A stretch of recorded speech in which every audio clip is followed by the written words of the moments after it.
Hi, I was having a look at the Milwaukee Circular Saw in one of the previous videos that I did, and came to the conclusion that the motor driver board had gone faulty. Or basically the MOSFETs had shorted and basically fed voltage back down this cable here and blown the IC here.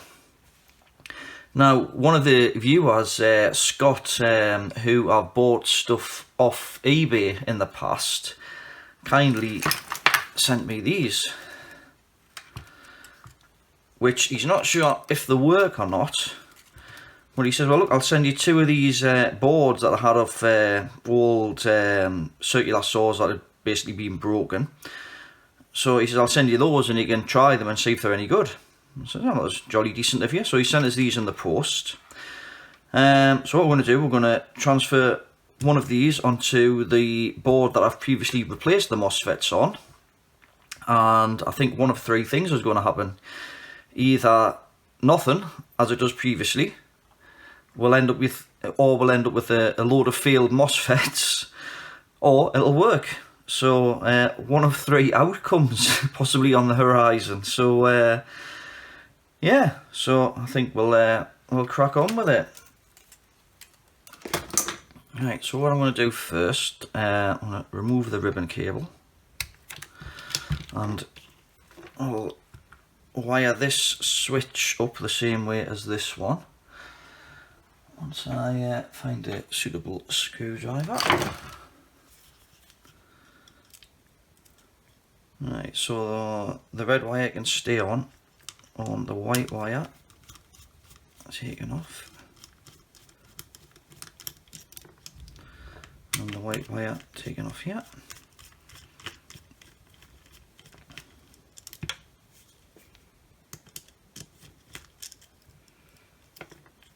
And the yellow wire taken off.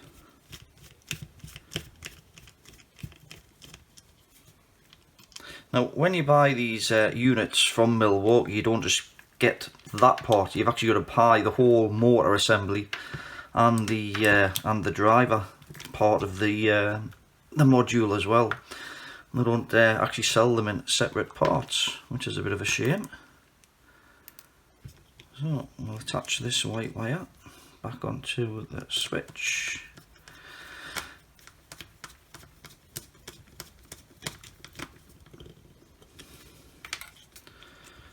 Right, and then that white wire went on the same side as the other white wire.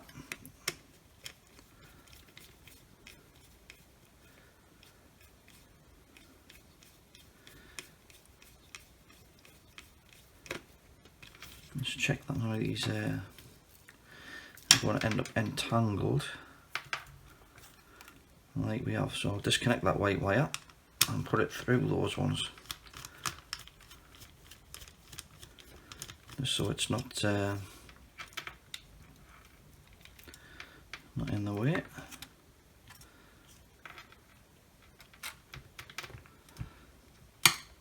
Otherwise it might cause problems when we try and route the cables.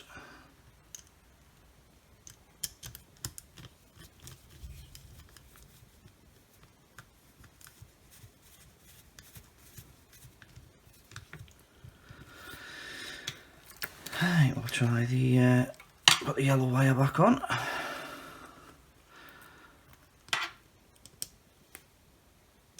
This is obviously the same procedure if you were just replacing a switch on one of these. Right, so that's that bit done. Now what else is holding this board on? I think there's just one wire now. Right, so I've got the black wire which is soldered on here. So hopefully me big soldering iron.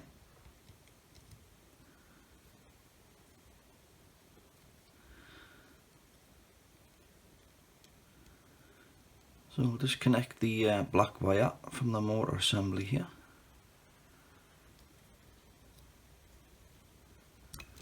There we go.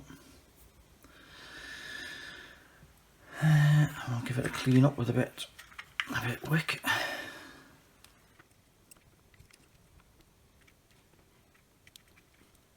Try the solder sucker on that. It is coming off slowly, but That's it.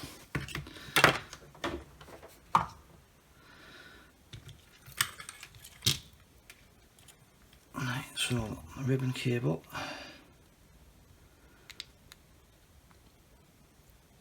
goes into here. I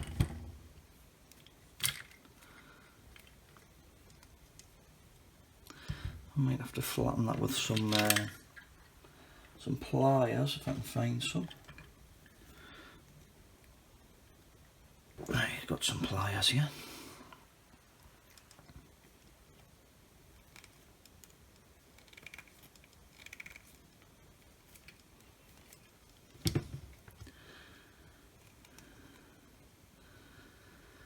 And that might go in there now if we give it a bit of heat.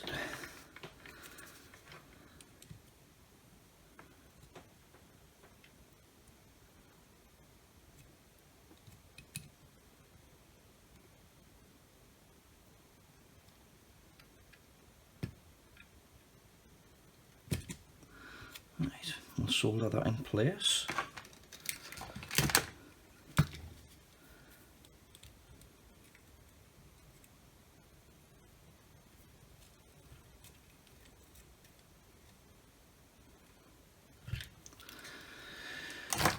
Right, turn this big iron off and then I should be ready to assemble it.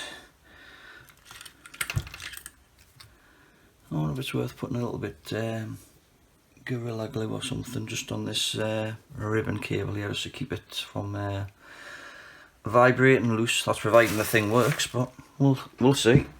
I've got the Gorilla Glue here. I'll just add a bit on this connector here.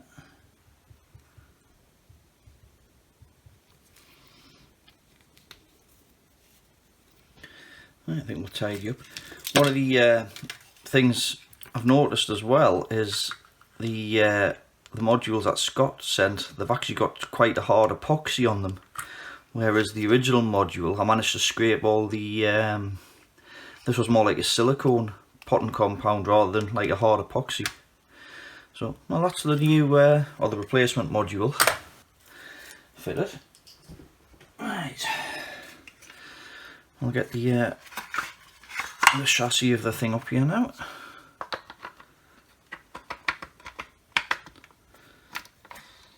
Put that in.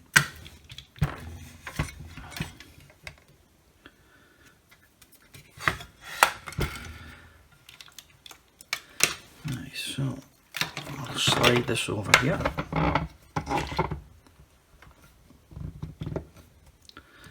It goes around about there somewhere.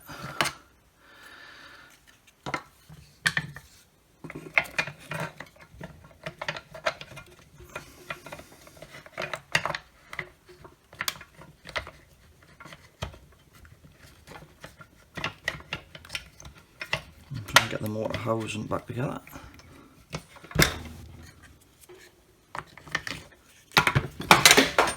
As I drop it on the floor.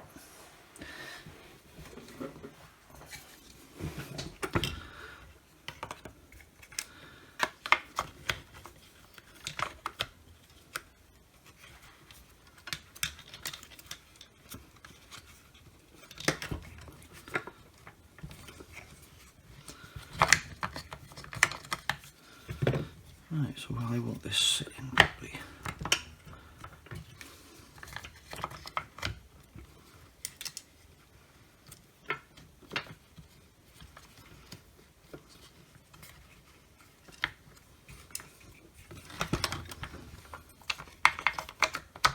Right, that's better.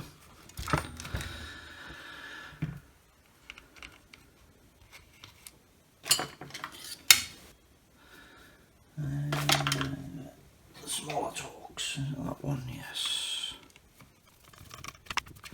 Get a few of these in first, just to hold the motor together.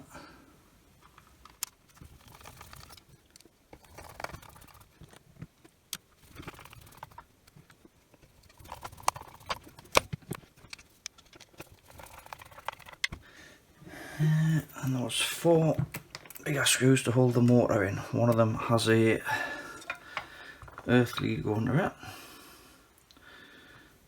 I chose this one up here.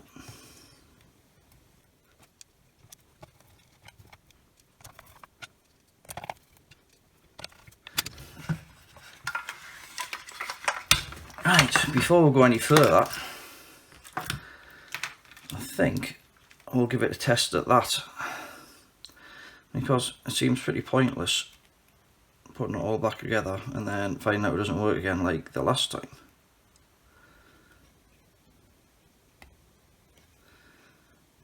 No.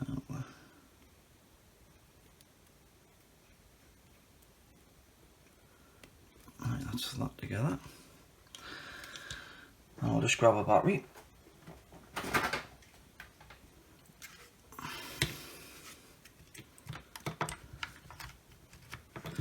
Right, battery's connected. We'll just press the little interlock switch and the LED comes on there. Moment of truth.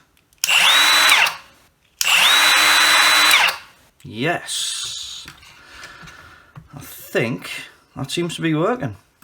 What I'll do, I'll continue assembling it now and then we'll give it a real test on some wood.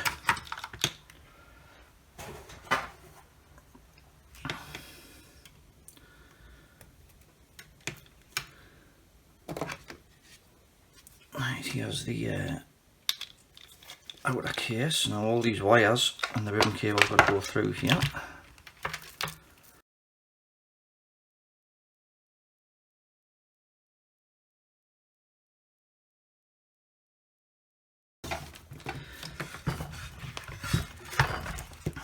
Right, we'll just try the battery back in it again just to make sure that it's still working.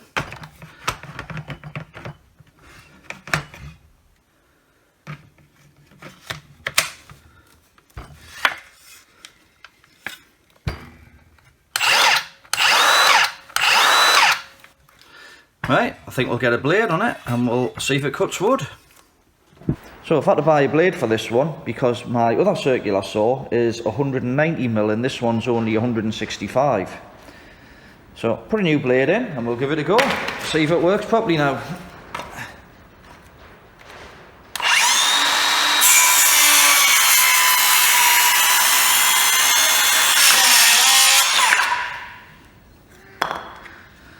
Seems to work. I don't know if the angle's set right in it. Just seems like it's leaning over to one side a little bit, but that could be the wood that I'm cutting it on. So that's not really straight either.